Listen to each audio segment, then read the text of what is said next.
মুর্শিদাবাদের সুতি 2 নম্বর ব্লকের উমরাপুর গ্রাম পঞ্চায়েতে নতুন প্রধান নির্বাচিত হলেন ময়না বিবি। মঙ্গলবার অনুষ্ঠিত বিশেষ সভায় মোট 27 সদস্যের মধ্যে 17 জনের সমর্থনে তিনি প্রধান হিসেবে নির্বাচিত হন। প্রধান নির্বাচনকে ঘিরে গ্রাম পঞ্চায়েত চত্বরে ছিল কড়া নিরাপত্তা। সুতি থানার বিশাল পুলিশ বাহিনী, কাদুয়া বিট হাউসের ইনচার্জ মৃদুল বিশ্বাস এবং কেন্দ্রীয় বাহিনীর জওয়ানরা মোতায়েন ছিলেন।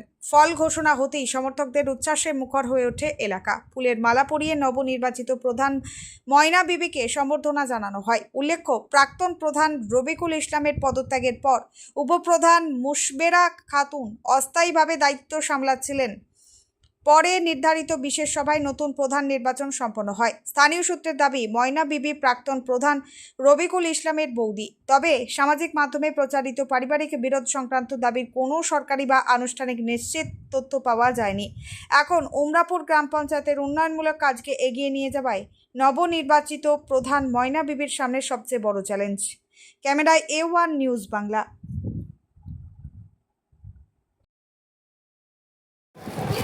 আমি প্রধানের প্রতিনিধি হিসাবে থাকব।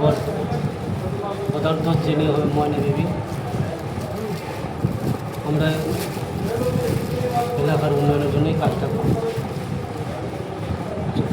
আজকে আমাদের 17 জন মেম্বার সমর্থনে আজকে ময়না বিবি নির্বাচিত হল।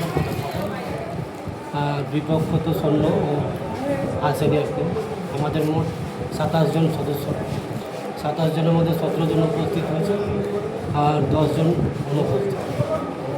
আমাদের 17 জনের সহমতে আজকে আমাদের প্রধান নির্বাচিত। আপনার পরিচয়? মোহাম্মদ আনিকুল ইসলাম, এক্স পঞ্চায়েত সমিতির সভাপতি। আমরা যে 17 জন আপনার মেম্বার এসছে, বাকি আপনার 10 জন আছে, আমরা 17 জন মিলে আপনার ময়না বিবিকে প্রধান করলাম। এবং আমার দাবি, প্রত্যেকে যে 17 জন এসছে তারা প্রত্যেকে যেতে চলবে, এটা আমার দাবি। আচ্ছা, এক সমর্থন ছিল। এরপরে সমর্থন দেখছি আমরা যে আমাদের প্রধান হলো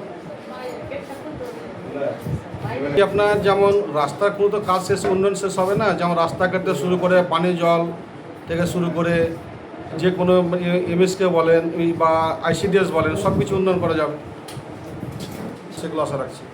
আপনার নাম পরিচয়? এমডি কাউসার, উপপ্রধানের প্রতিনিধি।